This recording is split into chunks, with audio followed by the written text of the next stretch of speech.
GraphQL is the query language for your API and the server-side runtime for executing queries using the type system you define for your data.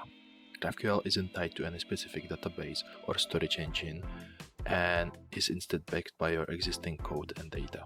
There are multiple implementations like Insomnia, GraphQL Lite, Mercurius, Relay and more, but probably most used is Apollo.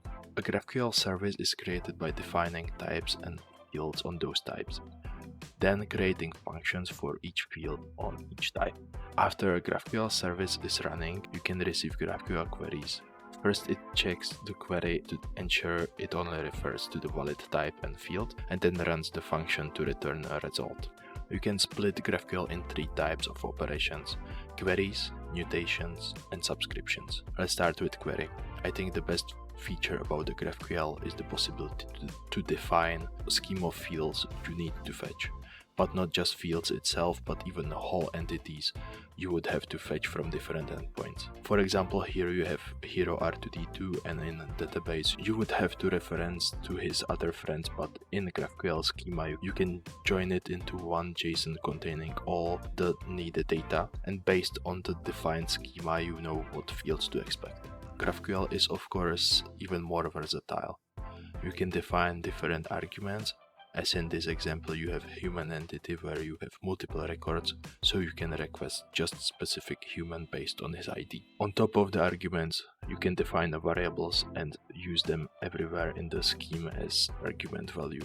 Useful can be also meta fields. It is a special field in GraphQL named type name that will return type name of the entity you are requesting. In query are even more interesting features like fragments for making reusable sections of the schemes, aliases or other, but that is not needed for the basics. You can always check this in the documentation. Second possible operation is mutation. Simply it serves to modify the data on the backend. You can put your input data as argument and process it on backend. As you can see, you can still set the schemes with the fields like in query. Yes, you can set the scheme of fields to return on successful mutation, so you can refresh updated data immediately. On error, you simply get object with error list. Third operation is subscription. This one is not in base GraphQL, but it is used a lot, at least from my experience. You have extension plugins for it. There are multiple of them, like GraphQL WebSocket. Subscriptions allows you to fetch data, but it is a long-lasting operation that is changing its status over time. It maintains an active connection to your server, and server can push updates to the subscription, so you can always have the real-time data on your front end. We won't be trying this today, but it is good to know it is a possibility. Pretty useful and maybe even needed are operation names. Basically, you can name all your operations, so it's easier to organize. In some places, you even need it, like mock service worker for mocking requests. GraphQL is strictly typed. It introduced the necessity of typing your API, even when you are using dynamically typed languages like PHP or Ruby. So you can expect on front-end side clear results. If you are using TypeScript, it gets even better. There are plugins that allows you to generate types from the GraphQL scheme prepared on backend. Since GraphQL can't rely on specific programming language, they define their own simple language for defining schemas and their types. GraphQL schema language. It's similar to the query language. As you can see in this short example, you just define fields and their types for each entity. Now let's try to build small GraphQL server.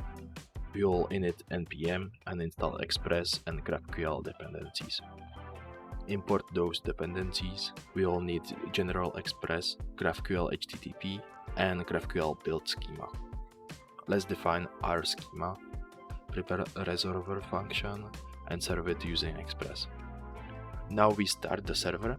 We can go to localhost 4000/GraphQL, and we can see simple GraphQL ID environment where you can test all your requests. It also has simple generated documentation with all the queries and types.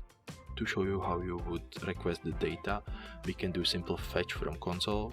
Just prepare standard fetch post request and put your query into the body. Now just log out the output and you can see we got the response. This was GraphQL. If you want, you can check some of my other videos. Bye.